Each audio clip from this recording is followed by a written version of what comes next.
on needs one commit.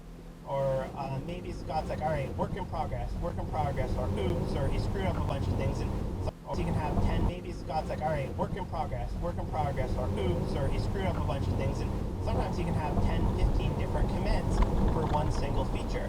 So what you can do with rebase is, specifically, this is called the interactive rebase, is that you can go through each of these, and one by one you can pick which commits you want to apply. You can reword different commits, so if you accidentally spelled something wrong, you can reword it.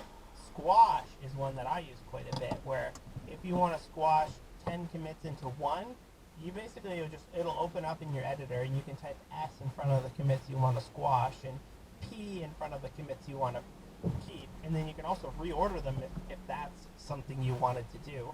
And then that will just squash them into all of the commits that you've picked and the ones below it.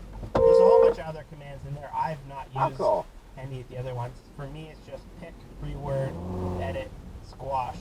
There's a whole bunch of other ones that come along with it as well. Man, it's well, one, you were talking the whole time, so I didn't get to commend you on your awesome rewind sound.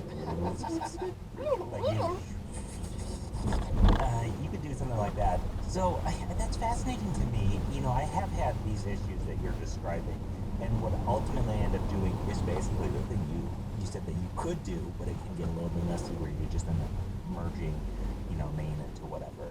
So it's still fascinating to me. My issue is that when I tried to hit rebase, it had I wish this was fresh in my mind, because it had basically an issue at step one of the interactive process.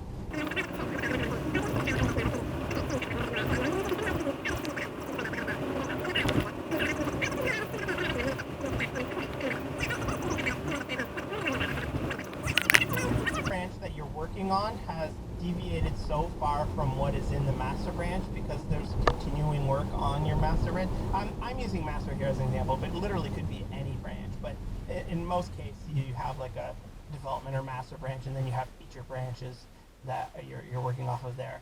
Mm-hmm. The other thing I forgot to say is that rebase can go step by step. So basically, after you rewind it, then you can start to one by one apply these commits on top of each other, and that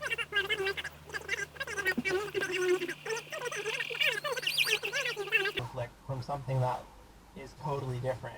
So what's helpful is you can say, okay, let me resolve this merge conflict as if I was merging this one day after and not a week after. You can just solve the merge conflict and say, okay, in this commit, I modified this little bit and this little bit. And in this commit, I moved this from this file to this file. And the merge conflicts are sometimes a little bit easier to deal with when things look very similar, especially if you're doing nice small little commits and not having to squash it into one and just oh my gosh, I will never merge this thing because it looks totally different.